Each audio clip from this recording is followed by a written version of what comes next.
Bonjour, mesdames et messieurs, bienvenue à une autre émission à votre service. Cette semaine, nous allons nous entretenir avec Isabelle Gagné, qui est une intervenante spécialisée dans le cadre de la Semaine de la déficience intellectuelle, et elle est accompagnée par le président d'honneur de cette semaine.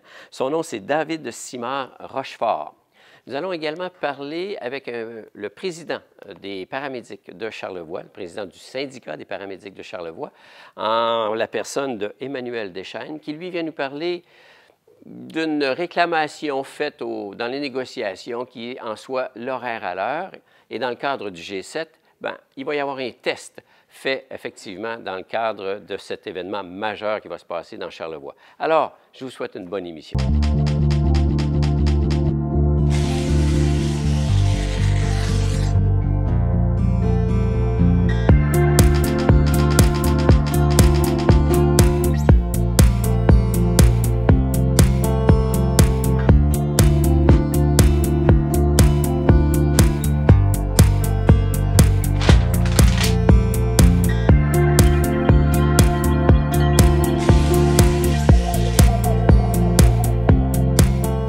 Alors, Isabelle Gagné, éducatrice spécialisée du CIUS, et David Simard Rochefort, qui est le président d'honneur de la Semaine de la déficience mentale. Bonjour, bienvenue à l'émission. Oui, bonjour. Bonjour. Alors, on parle de la Semaine de déficience mentale. C'est quelque chose qui existe depuis quand même, quand je dis mental, c'est intellectuel. Intellectuel, oui, c'est ça. La déficience intellectuelle. C'est quelque chose qui existe quand même depuis un certain temps. Mais quel est le but de faire une semaine comme ça? Bien, le but de la semaine, c'est beaucoup sensibiliser la population au phénomène de la déficience intellectuelle, puis donner des informations, puis mettre les gens en contact avec ces gens-là pour... Parce que c'est des gens qui sont attachants. Oui, très attachants. Hein? Moi, ça fait 13 ans que je travaille avec eux, puis... On a souvent la réputation de dire que ce département-là, parce que ça porte un nom, je pense, le DI-TSA. Déficience, oui, moi, mon département, je travaille au programme Enfance-Jeunesse DI-TSA. DI pour déficience intellectuelle, puis TSA, le trouble du spectre de l'autisme. OK. Puis on a souvent tendance à dire, bien là, c'est une catégorie de personnes qui sont un petit peu difficiles ou agressives ou quoi que ce soit. Je veux dire, moi, je regarde un David... il est souriant, il a l'air ouvert au monde, on voit dans son regard qu'il est comme allumé, alors... Oui. Non, c'est ça, c'est pas tout, non, c'est pas le cas, là, c'est ça. C'est sûr qu'il y a des personnes qui peuvent être agressives, mais il y a beaucoup de gens comme David, là, qui sont très intéressants, puis qui sont bien intégrés socialement aussi, là, au sein de la communauté. David, ça fait... 5 ans là, que tu fais des stages un petit peu à droite et à gauche en plus de tes études? Oui. OK. Puis, peux-tu me parler des stages que tu fais un petit peu? Moi, je fais des chandelles Constance. Puis après ça,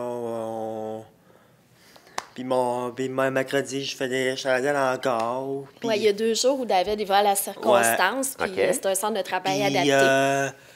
Puis jeudi, je m'en vais avec Gérald, puis trouver sa connotaille, puis je m'en vais, ça va aux chevaux. Oh, en plus! C'est ça, je vais juste les mettre en contexte. Il y a 2 journées par semaine qui va avec une personne du CIUS, un assistant dans des places pour faire des travaux. Ouais. Fait qu'il va au cheval enchanteur. Ouais. OK. Puis vendredi, je m'en vais chez Hélène au Paumé, là. Ah. Puis c'est ça, le vendredi, ils vont dans une autre ferme, puis c'est une ferme de poney, là. Alors, il y a plein d'activités, là. Ouais. Puis l'été, c'est vrai, il y a l'été aussi. L'été, ils ont le contrat de la plage à Saint-Émile-des-Lacs, fait qu'ils font l'entretien. On pète des tables, des pique-niques, puis... Ah ouais? Oui. Ah, donc, de temps en temps, il fait chaud, on saute à l'eau? Ah oui, ah oui, ah oui. Oh oui, David, il va se baigner en même. Ils ont une heure de dîner comme tout le monde. Fait que... Quand on a trop chaud, on se baigne. Eh oui, sortez un petit break, comme on dit. Ouais. Ah, c'est bon. David, cette année, il est le président d'honneur de la semaine. Oui. Ouais. Bravo. Bravo. Félicitations. Merci. Je pense qu'ils ont choisi un bon président parce qu'il a le sourire aux lèvres, puis on dirait que... On dirait pas. On voit que tu aimes ce que tu fais. Ouais. Ah, bien. Au début, quand tu as commencé tes stages, tu étais gêné. Ouais, j'étais gêné, ouais. Je parlais pas, j'étais gêné. Puis là, aujourd'hui, On est adapté. Oui, là, on est heureux, là, on est content. Là. On est C'est heureux, déjà content. aîné, puis il a pris énormément de confiance en lui. Hein? Tu as beaucoup plus confiance en toi qu'avant. Oui. Ah. Puis ça a-tu été difficile ou bien non, c'est venu avec le temps? Avant, c'était difficile, puis là, ça a rendu facile. OK.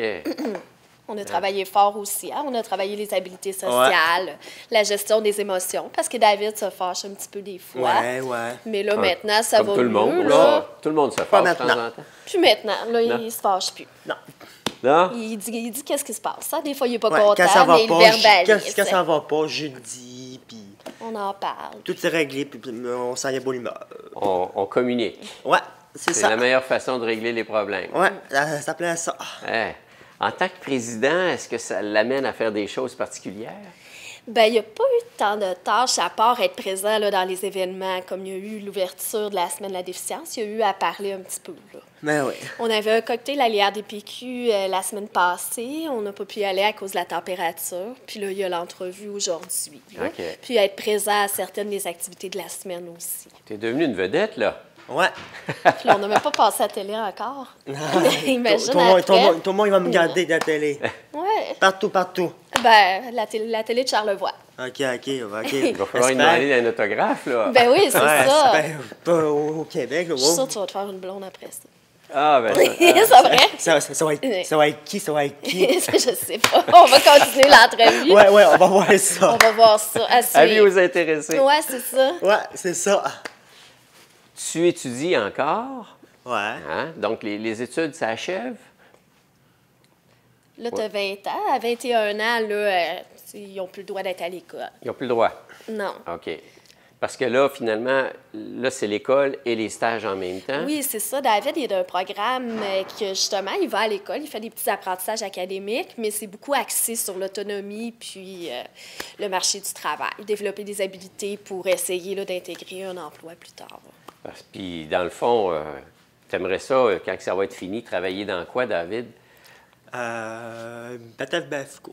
Bevco, qui est une entreprise spécialisée pour manufacturer des produits avec du bois, je crois. Oui, c'est ça, du bois. Ils font du bois d'allumage, ils font des planches là, à découper, puis ils ont des commandes. Là, ils peuvent faire des dessus de comptoir, toutes sortes de choses. Il y a différentes choses. Oui, c'est un centre de travail adapté Oui. où il y a beaucoup de gens qui ont une déficience intellectuelle, soit une problématique de santé mentale, mais il y a des personnes aussi là, qui sont comme, je pense, sur la CSST, là, puis, en tout cas, qui ne peuvent plus vraiment avoir un emploi régulier, puis qui vont là-bas, mais ils sont vraiment employés par l'endroit. Là. Ils ont le salaire minimum. Puis...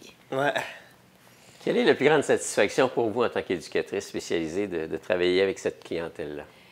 Bien, moi, ma grande satisfaction, c'est souvent quand c'est de voir que les personnes ont fait beaucoup d'apprentissage. Là. Des fois, je les prends vraiment en bas âge, puis ils ont un retard quand même important. Puis des fois, ils réussissent à rattraper là, une petite partie du retard. À quel âge ça commence, en fait, Bien, l'encadrement? nous autres, moi, le plus jeune que j'ai eu, il avait 2 ans et demi. 2 ans et demi. Puis c'est un enfant qu'on pensait qui avait un trouble du spectre de l'autisme. Il avait été admis avec un retard de développement, puis on l'a stimulé beaucoup, puis il est sorti finalement, il n'y avait rien. Là. Ah, ouais. Puis il est rentré à l'école, puis il avait rattrapé son retard. Donc, le fait de l'avoir encadré jeune lui a permis de s'en sortir. Mais ouais, ça, c'est des belles réussites, mais des belles réussites aussi, c'est quand on a des jeunes qui ont des bons troubles de comportement, puis qu'on comprend pas bien, qu'on réussit là, à régler les troubles, puis que la personne fonctionne normalement. Ça, c'est vraiment des belles réussites aussi. Parce que la clientèle, est-ce que ça nécessite beaucoup de médication? Ça dépend des personnes. Tu sais, il y a des personnes qui ne prennent pas de médication, puis il y en a d'autres qui en ont plus. Là. OK. Alors, ça dépend aussi des troubles de comportement. et le suivi, dès que David sort de l'école, il a fini ses stages, c'est terminé en termes de suivi? Par Avec le nous CIUS? autres, non. Nous autres, le CIUS, avant, là, les services tendent à changer beaucoup. Là. Avant, on les suivait à partir de l'annonce du diagnostic jusqu'en fin de vie. Mais là, maintenant, avec l'arrivée du CIUS, puis il va y avoir des épisodes de service. Quelquefois, on va cesser de suivre des personnes qui ont plus de besoins. Il y en a qui développent une plus grande autonomie que d'autres. Oui, c'est ça. Parce que l'objectif, c'est de les rendre autonomes. Oui, c'est ça, c'est de les rendre autonomes le plus possible. Fait que, des fois, il y a des dossiers qu'on gardait ouverts à vie, mais qui n'avaient pas tant de besoin. Mais si on ferme un dossier, c'est sûr que si un besoin se représente, ben, ils vont être priorisés là, pour revenir dans les services. OK. Est-ce que les entreprises sont très ouvertes? Est-ce qu'ils les accueillent facilement? Moi, je m'occupe pas de chercher les stages, mais oui, il y a quand même une belle ouverture, là, parce que je discute avec des collègues que eux, c'est leur responsabilité là, de chercher les stages. Puis dans Charlevoix, surtout. Oui. Ouais, parce qu'il y a eu une période où on voyait les gens qui avaient cette déficience-là, étaient comme en institution. Oui, puis aujourd'hui, on les voit de plus en plus. Puis je veux dire, je pense que tout le monde en bénéficie parce que c'est rendre hommage à quelque part à la différence. Là. Oui, vraiment. Puis moi, je trouve que c'est ça vraiment parce que moi, j'ai commencé ma carrière à Québec. J'ai travaillé dans le coin de la Montérégie aussi. Puis je trouve que l'intégration sociale ici à Baie-Saint-Paul, là, c'est incroyable. Ouais. Là. Ils sont vraiment bien intégrés dans la société. On en voit dans beaucoup de commerces aussi. Il y a eu les petites franciscaines de Marie qui ont joué travaillé un fort, grand rôle hein? dans les années passées avec des gens comme David. Oui. Alors, effectivement, aujourd'hui, ça évolue. Oui. On leur fait plus de place et ils méritent leur place. Oui, ils méritent leur place parce qu'ils ont beaucoup à apporter à la société. Puis, moi, ils m'apportent beaucoup, en tout cas. Est-ce que Charlevoix, à toute proportion gardée, je pose la question en général, ont plus de personnes avec une déficience intellectuelle que d'autres régions? Ou... Non, je pense pas. Ben, c'est parce que historiquement, il y a eu l'hôpital qui les accueillait, puis il y en a de Robert-Schaeffer aussi, beaucoup qui ont été transférés ici, mais j'ai pas les statistiques, mais non, je crois pas. Comme tel. Je pense que c'est un peu comme partout ailleurs. Là.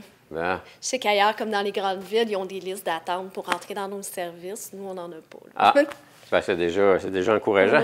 Oui, c'est encourageant. Donc, le fait qu'il y ait moins de monde, on peut davantage donner de temps à chacune des personnes? Oui, on pouvait donner du temps, beaucoup de la qualité de service, mais là, on est en gros changement. Là. Qui apporte quoi comme modification? Bien là, ils nous donnent beaucoup plus de clients pour le même temps. Donc, OK. On espère que la qualité des services ne diminuera pas, mais... On est pénalisé par notre succès, quoi, à quelque part. Ben, David, toi... L'école, ça se termine très bientôt, là? Ouais. Ouais. Puis tu te sens prêt, là, de dire je vais m'en aller travailler avec plaisir et gagner mes sous, puis avoir une vie normale. Ouais. Ouais. Mais, tu sais, il va demeurer en famille d'accueil. David, il est conscient que tu sais, il ne pourra pas aller rester probablement en appartement ou... Parce qu'une famille d'accueil joue un rôle où ils accueillent ces personnes-là. C'est une sorte d'encadrement. Oui, c'est une sorte d'encadrement, puis ça peut même devenir une famille, parce que, tu sais, comme David, il connaît pas ses parents. Tu sais, il n'a pas vraiment de famille normale, fait que sa famille d'accueil, il l'aime vraiment beaucoup, puis... Tu es de la Malbaie? Oui. OK. Là, tu étudies actuellement à l'École Le Plateau? Ouais. Et...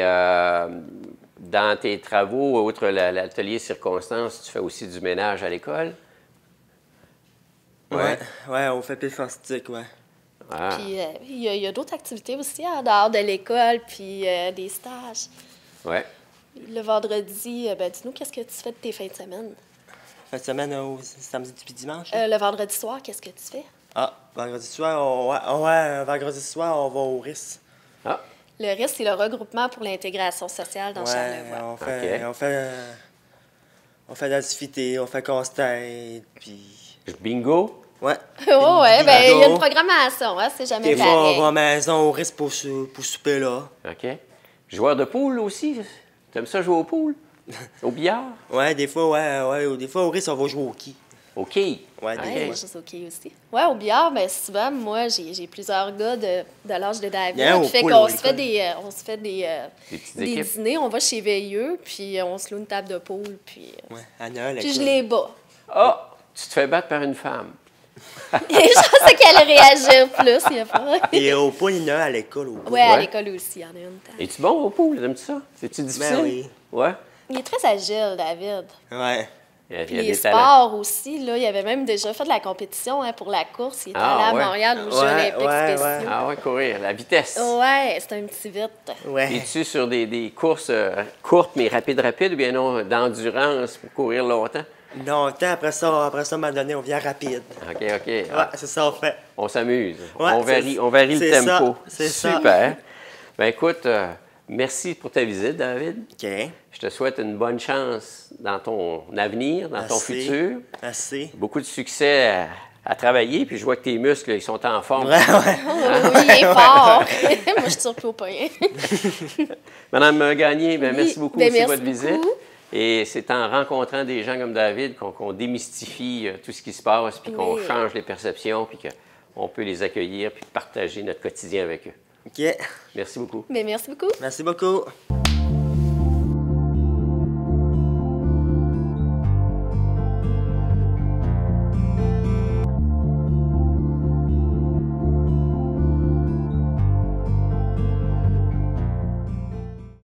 Alors, Emmanuel Deschênes, président du syndicat des paramédics de Charlevoix, bonjour. Bonjour. Bienvenue à l'émission. Ça me fait plaisir.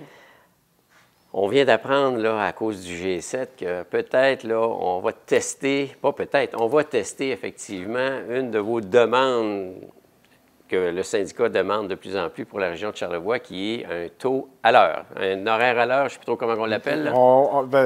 Pendant 7 jours, du 4 juin au 11 juin, là, il va y avoir une transformation là, de toutes les ambulances de Charlevoix, sauf Île aux Coudes, là, qui vont être transformées d'horaire de faction en horaire à l'heure. Ce qui veut dire, grosso modo, là, c'est que tout le comté de Charlevoix, sauf Île aux Coudes, là, va avoir un service là, sans pénalité, 24 heures sur 24, combiné avec un déploiement dynamique, là, ce qui est la série sur Sunday. Là, ce qui veut dire que chaque Charlevoisien là, réparti sur le territoire là, va vraiment avoir accès à des services d'urgence de qualité. On donne déjà de qualité, mais on vient d'enlever le 15 minutes de pénalité. C'est le maximum.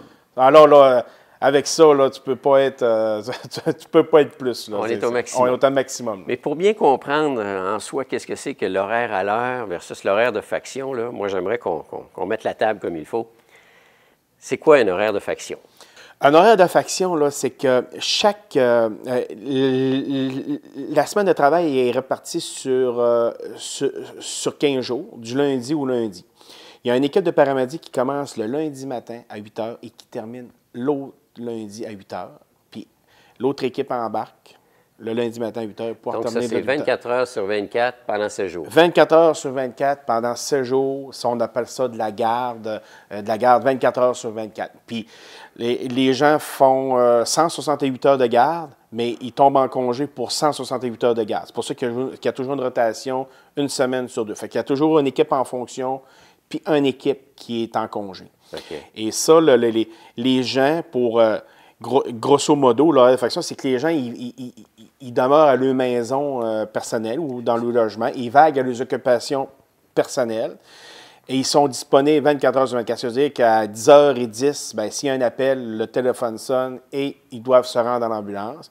Au même titre que ça peut arriver à 2 h du matin, à 4 h Il ou à... Il n'y a pas d'heure. Il n'y a aucune heure. Les gens sont disponibles, ils sont full dispo. Et ça, bien, si on met ça en contexte, bien, quand tu es chez vous puis que quelqu'un a besoin de l'ambulance, bien, le paramédic doit se rendre à la caserne, prendre son ambulance, attendre son coéquipier, puis partir pour l'appel. Okay. Fait que, il y a toujours une moyenne de délai de 15 minutes entre le paramédic qui reçoit l'appel et le départ de l'ambulance. En moyenne, là, ça joue entre 15 minutes. 15 minutes, OK. Et si on compare ça avec des horaires à l'heure, la différence, c'est que les horaires là, c'est que les deux paramédics sont dans l'ambulance, prêts à répondre aux appels. C'est de l'instantanéité. C'est l'instantanéité. C'est l'instantanéité. Aussitôt qu'il y a un appel, l'équipe de paramédics est en direction instantanée. Puis ça, on peut mettre un contexte, un exemple bien concret, là, c'est qu'on va mettre une détresse cardiaque grave. On va la mettre à 10 h le matin, parce que pour vous mettre en contexte, c'est qu'à Baie-Saint-Paul, tu as 2 ambulances de faction plus une ambulance à l'heure. Puis l'ambulance à l'heure est de jour, de 7 h le matin, 19 h le soir. Fait qu'on prend une détresse cardiaque aux éboulements. De l'église à l'église, c'est environ 15 minutes.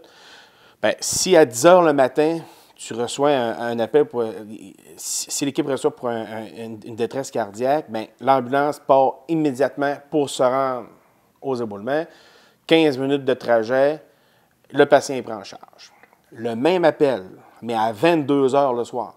Ben là, l'équipe à l'heure, elle n'est plus disponible. Elle est plus disponible, elle est rendue chez. Je veux dire, le truc a terminé. Ben là, c'est l'horaire de faction qui embarque.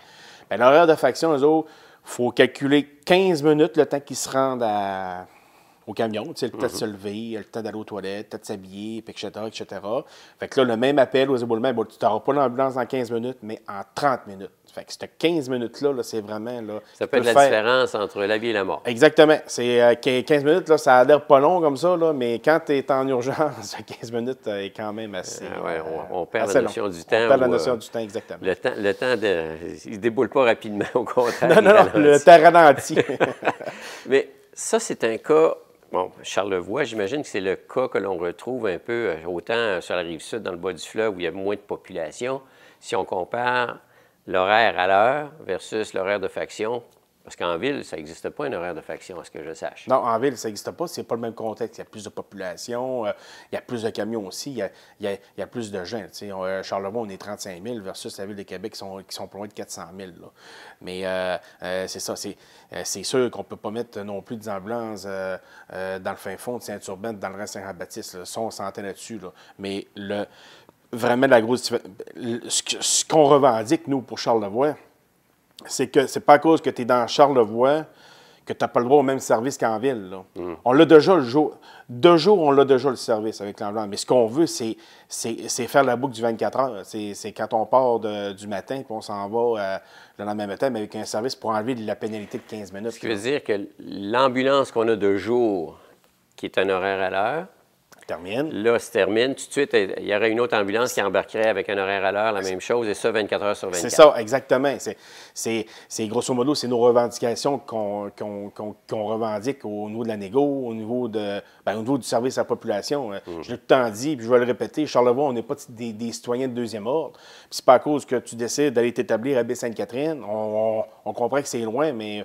On peut-tu enlever la pénalité de 15 minutes? On le sait que tu vas avoir un trajet de 30-35 minutes là, de Saint-Siméon, mais je veux dire, on peut-tu enlever le 15 minutes au lieu de l'avoir en 35 minutes, puis là, tu l'as en 45? Ouais. C'est ça qu'il faut mettre en contexte. Là. Puis on a le droit de demeurer partout au Québec. Là. Parce que Charlevoix, c'est 4 régions. Hein? Baie-Saint-Paul, la Malbaie, Saint-Siméon, l'île aux Coudes. C'est ça, exactement. Puis les critères qu'on retrouve en ville, on ne peut pas les appliquer nécessairement ici parce que chaque région est indépendante de l'autre un peu par rapport aux critères d'évaluation sur l'acceptabilité d'un horaire à l'heure. C'est ça, exactement. Il y a des... comme nous, ce que c'est qu'on a réussi à faire, c'est au mois de décembre, il y a une directive ministérielle qui touche 4 paramètres pour pouvoir avoir une transformation d'horaire. Et chez nous, dans Charlevoix, c'est certain que ce n'est pas les mêmes critères qu'en ville. Mais pour nous, Charlevoix, ce qui nous intéresse, c'est que les gens, on appelle ça un 28 heures total travail annuellement. Aussitôt qu'on va avoir atteint cette 28 heures totales annuelles, sur une base annuelle, on va dire du 1er avril au 31 mars. C'est pour chacun des paramédics? C'est pour chacun des camions. Chacun des camions. Chacun des camions. Chaque ambulance, quand elle va atteindre ce critère de 28 heures-là, là, elle va se transformer automatiquement en horaire à l'heure. Puis je peux vous dire qu'on a hâte de l'atteindre, parce que les paramédics, on est des professionnels. Hein? Puis le métier a tellement changé là, depuis... C'est ça, ça a évolué énormément. Le métier a tellement évolué. Là. Moi, là, j'ai 22 ans de carrière. Là, puis quand j'ai commencé en 95, là, je fais pas le même travail aujourd'hui. Puis c'est voué encore à... C'est voué encore à évoluer, mais présentement, l'horaire, elle n'a pas évolué. C'est toujours le même horaire que des années 80, puis ça nous empêche de faire notre métier. Parce que là, on est rendu des vrais professionnels. Avant, on était des secouristes professionnels. Tu avais un cours de secouriste plus l'ambulancier qui arrivait, qui est là chauffer l'ambulance. Mais là, présentement, on donne des soins là, qui font vraiment la différence. Comme quoi, là? Comme les soins que vous donnez maintenant qui ne se donnaient pas dans le temps? Les soins qui se donnaient, quand j'ai commencé versus aujourd'hui, là, on parle de la défibrillation précoce, on parle de l'intubation, on parle de l'application des 5 médicaments. On donne maintenant 6 médicaments. Après ça, on est rendu, pour les détresses respiratoires graves, on est rendu avec un traitement avec avec un apport d'air positif. Après ça, on a les nouveaux protocoles d'AVC, des accidents vasculaires cérébrales, où ce qu'ils sont aperçus avec le temps, c'est la prise en charge rapide qui fait en sorte que tu sauves des gens qui reviennent chez eux autonomes. ben, avec des nouveaux couloirs de traumatologie, ben, fait que là, ça fait en sorte que le métier a tellement évolué. Ça, là, ces affaires-là, tu n'avais pas ça il y a 25 ans. Mais là, aujourd'hui, tu es là. Fait que c'est ça qui fait la différence entre tu reviens chez toi en bonne forme, ben, tu restes handicapé le reste de ta vie. Là. Puis nous, on est rendu un acteur important là-dedans. De là, le 15 minutes qui est très important. C'est de là que le 15 minutes embarque. C'est le protocole d'AVC, le couloir de trauma, le Golden Hour pour sauver des vies. Il faut que tu ailles à l'enfant Jésus le plus vite possible. Fait que si tu rajoutes un 15 minutes, bien 15 minutes, là, je vous le dis, là, ça n'a pas de l'air gros de même. Là. Ça dépend de l'ampleur de la crise. De l'ampleur de la crise, mais il devient d'une importance primordiale. Ouais.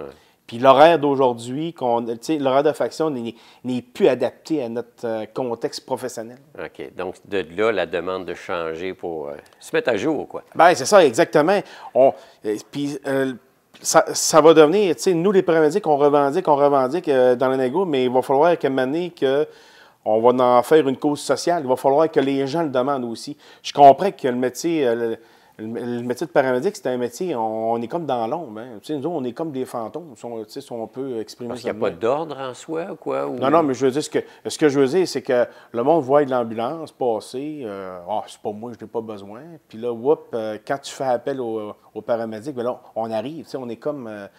Si tu n'as pas affaire à nous autres, si tu fais jamais le 911, c'est ça, si tu fais jamais le 911 dans ta vie, ben tu ne sauras jamais c'est quoi l'ambulance. Mais si mais pour ceux qui l'appellent l'ambulance, bien, ils veulent avoir le service excellent. C'est pour ça que je dis, dans le fond, on est comme des fantômes, on est comme des maraudeurs. On a besoin là, on s'en va là. Mais si tu n'as jamais besoin, bien, tu ne le verras jamais. Fait que c'est pour ça que c'est dur à démystifier pour monsieur, madame, tout le monde. Mais c'est avec des entrevues, puis on vient à démystifier ce travail-là. Ah, ben.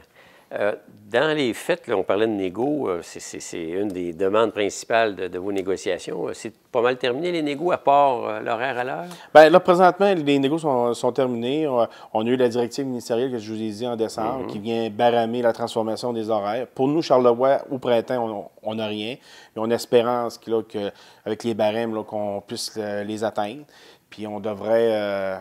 J'espère avoir des bonnes nouvelles là, dans les prochaines années. Puis les autres éléments, côté négociation, tout ça est fait? Ça, tout est réglé. Ça, au niveau monétaire, tout est correct. Le fonds de pension, tout est réglé. Pour ça, on est tous à la satisfaction là, pour le côté personnel. Mais le côté personnel n'a jamais été un enjeu. C'est vraiment le côté service à la population pour tout le monde. Tout le monde a des parents ou tout le monde a un moment donné, il peut avoir affaire à nos services. Puis on veut donner le maximum de services à la population. Le vrai test va être dans le temps du G7. Et voilà, puis G7, on est bien content là, parce que c'est vraiment, ça fait partie là, ça fait partie de nos revendications. Bien, mais ils vont l'appliquer pendant une semaine. On n'est quand même pas si fou que ça. S'ils l'appliquent, on n'est pas dans le champ. Est-ce que c'est à cause du fait qu'il y a plein d'invités qui viennent de partout dans le monde? Là, il y a une urgence, fait que là, on s'assure du maximum de réponses? Sûrement qu'il va y avoir des gens importants, on s'entend. Mais j'espère qu'il y aura un après G7, parce que tout le monde dit qu'il va y avoir un après G7. Puis je souhaite vraiment démontrer,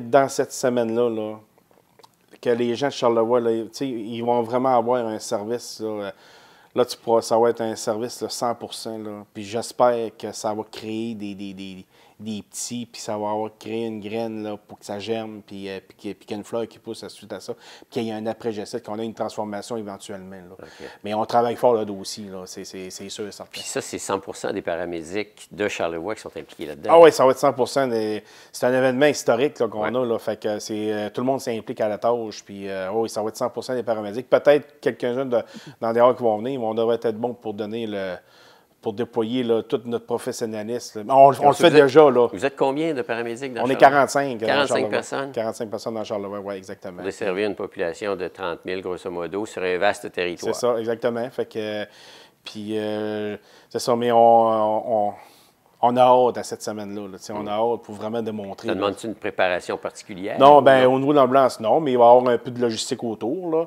un petit peu d'adaptation, mais sans plus. Là, mais on est du monde très adaptif. Il n'y a aucun problème. Réactif et adaptif. Réactif et adaptif. On est capable de se virer sur un scène sans problème. Parlant du groupe, effectivement, de syndiqués que vous êtes, les paramédics, vous avez, des dernières années, lancé l'initiative de fournir des défibrillateurs par des levées de fonds à droite et à gauche à différentes écoles, à différentes institutions. Comment ça va de ce côté-là? Ça va extrêmement bien. On va avoir une annonce qui va se faire à la fin mars. Je ne peux pas dévoiler encore c'est qui va avoir, mais on essaie de faire le tour de Charlevoix. On a déjà on a d'implanté à Baie-Saint-Paul, à Malbaie. Après ça, on a donné un à Saint-Hilarion aussi. Fait que là, on continue. Puis ce qu'on veut, nous, on n'arrêtera pas tant aussi longtemps que Charlevoix ne sera pas couvert au complet par des défibrillateurs. Puis on s'entend, les défibrillateurs, ça coûte c'est grosso modo 2000 $. C'est pas tout le monde qui a les moyens d'implanter ça. Mais nous, tu sais, le syndicat des paramédics de Charlevoix, tu sais, on est du monde qui, tu sais, on en fait une cause sociale aussi. Tu sais, on n'est pas juste du je me moi. Tu sais, on s'implique dans la communauté, puis on fait comme redonner au suivant, puis on en commandite beaucoup. Puis c'est ça qu'on veut, puis on va continuer encore. Puis quand toutes les communautés seront desservies par les défibrillateurs, bien, on ira dans les rangs. Yeah. Tu sais, on va s'éloigner des centres-villes, des villages. Je prends exemple comme, je sais pas, moi, on prend aux éboulements. Et là, il y en a dans le village, mais on ira dans le rang Saint-Pascal, on ira dans le rang Sainte-Marie. Tu sais, on implantera. Puis éventuellement, j'ai un autre projet, là, quand tout ça sera fait, là, j'ai un autre projet en tête. Là, puis Puis la preuve en est faite. Je lisais récemment que dans un aréna, un jeune, grâce à un défibrillateur qui jouait au hockey, puis je pense que c'est son père qui était médecin, je ne sais pas trop en tous les cas, chose certaine, lui avait donné un défibrillateur à l'aréna. Ils s'en ont servi, puis ça l'a sauvé. C'est sûr et certain que chaque défibrillateur qu'on implante, à un moment donné, va sauver une vie. Puis cette vie-là, bien, ça n'a pas de prix. Ouais. Puis il faut pas... c'est pas rien que des personnes âgées qui sont victimes d'arrêt cardiaque. C'est toute la société. Effectivement. Au complet, toute la société au complet. Il y a aucune âge.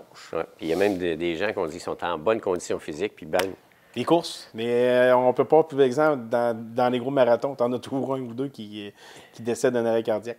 Ah, ça c'est quand même du monde en forme. Là. Et voilà. Normalement, oui. Normalement, ben oui.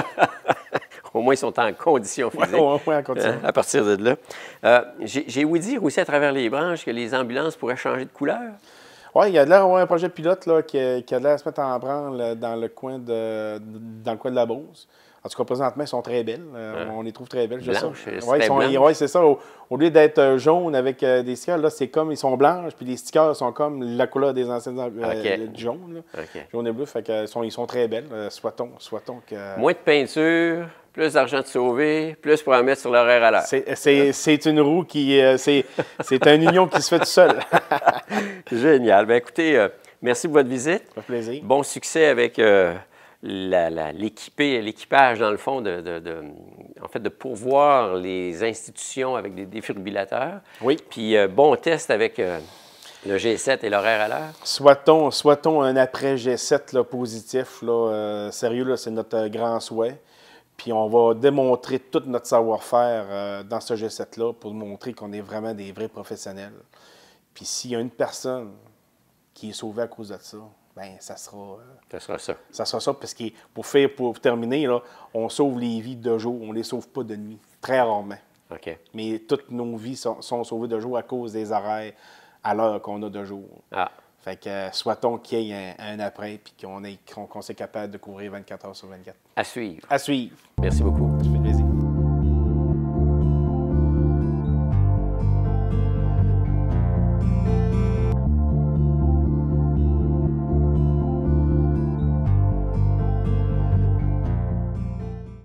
Alors voilà, une autre émission qui s'achève. Merci à vous pour votre écoute. Merci à la Bibliothèque René Richard pour la possibilité qu'il nous offre de semaine en semaine pour venir faire l'enregistrement de cette émission. Merci à Normand Gauthier pour la technique. Je vous donne rendez-vous la semaine prochaine, même heure, même poste, comme on dit, sur les ondes de TVCO. D'ici là, portez-vous bien. Ne désespérez pas, le printemps est bientôt à nos portes. Au revoir.